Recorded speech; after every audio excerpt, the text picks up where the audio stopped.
The Caribbean Sea, with its shimmering turquoise waters and balmy breezes, has long been a canvas for tales of adventure and mystery. Among these stories is the legend of Lost Hope Island, a place whispered about in seaside taverns but absent from any map. Sailors speak of its alluring shores and the promise of a treasure that could make a pauper wealthier than a king.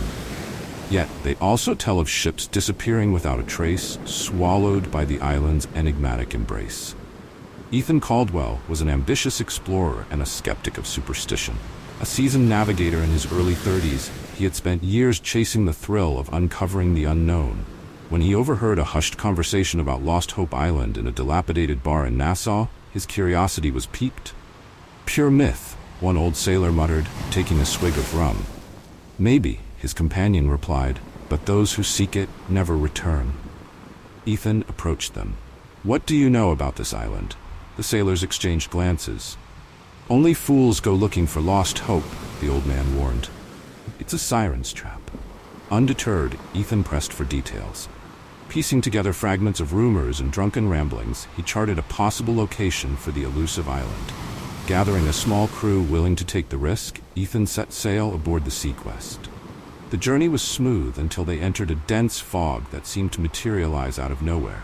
Compasses spun erratically, and the air grew unnaturally still. The crew grew uneasy. "Captain, perhaps we should turn back," suggested First Mate Rodriguez, his voice edged with anxiety. Ethan shook his head. "We're close. I can feel it." As if responding to his conviction, the fog began to lift, revealing an island that matched the descriptions.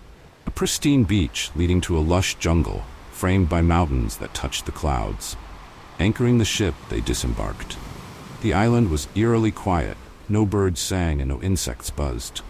The only sound was the distant crash of waves against the shore. Venturing inland, they discovered a path lined with ancient stone statues, their features worn by time, but still imposing. The statues depicted figures with expressions of sorrow and anguish. "Who built these?" whispered crewman Mullock. Ethan examined one of the statues. "Perhaps an old civilization? This could be the discovery of a lifetime." As they pressed on, they found remnants of what seemed to be an abandoned village. Huts constructed from materials not native to the Caribbean stood in disrepair.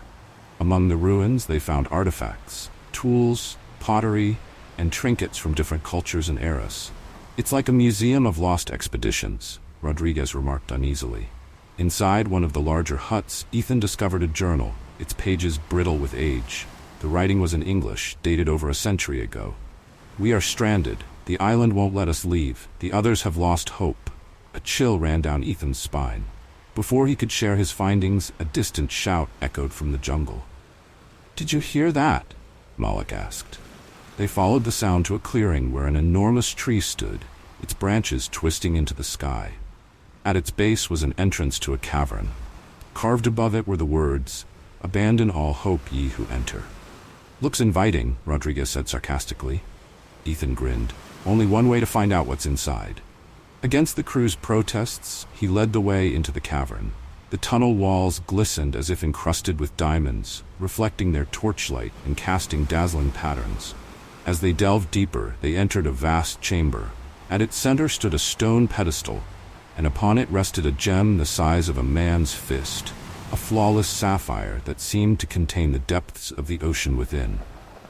"The heart of the sea," Ethan breathed. He reached out to take it, but as his fingers brushed the gem, the ground trembled. The entrance to the chamber sealed shut with a thundering crash. "What did you do?" Rodriguez shouted.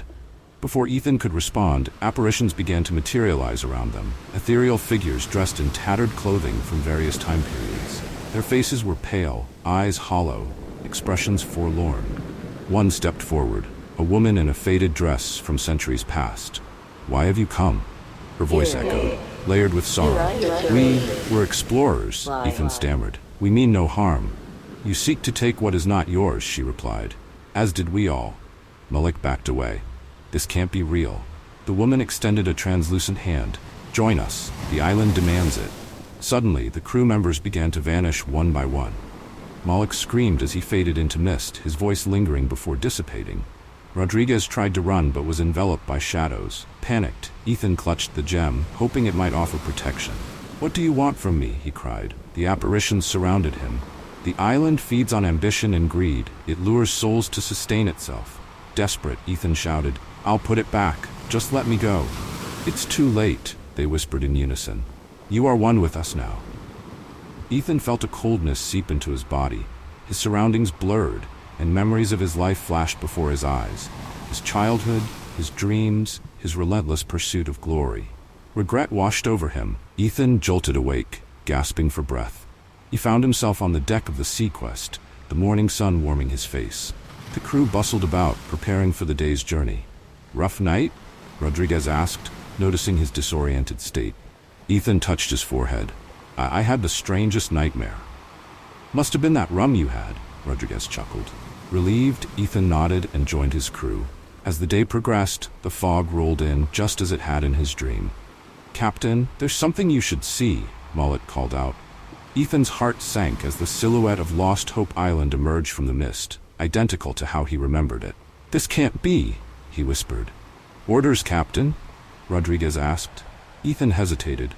"We change course. We leave now." Confused but compliant, the crew adjusted their heading. As they sailed away, the fog began to dissipate. Ethan sighed with relief, but as he looked down at his hands, he noticed they were becoming translucent. Panic surged through him. "Rodriguez, Malik!" They didn't respond. Approaching them, he realized they couldn't see or hear him. He watched in horror as another version of himself appeared on deck, interacting with the crew. No, this can't be happening. The realization struck him like a thunderbolt. He hadn't escaped. The island had trapped his soul, condemning him to relive the moments leading up to his doom, over and over, an endless loop of false awakenings and shattered hopes. The other Ethan gave the command to sail toward the island, oblivious to the fate that awaited them. Despair consumed him as he screamed into the void, his cries unheard. The apparitions appeared beside him, the lost souls of those who came before. "Acceptance will bring peace," the woman from before whispered. Ethan sank to his knees. "Is there no escape?" She shook her head gently. "We are echoes, bound to the island by our own desires." As the Sequest sailed back into the fog, Ethan realized that he was now part of the island's lure. A phantom, destined to draw others into the same trap. The legend of Lost Hope Island persists, a cautionary tale about the perils of unbridled ambition and the seductive nature of greed. Sailors claim that on certain nights, you can hear the anguished cries of a man trying to warn away ships, his voice carried away by the wind. They say that if you see an island emerge from the mist where none should be, you must turn away without hesitation. For once you set foot upon its shores, you may never leave, becoming another lost soul in its endless cycle.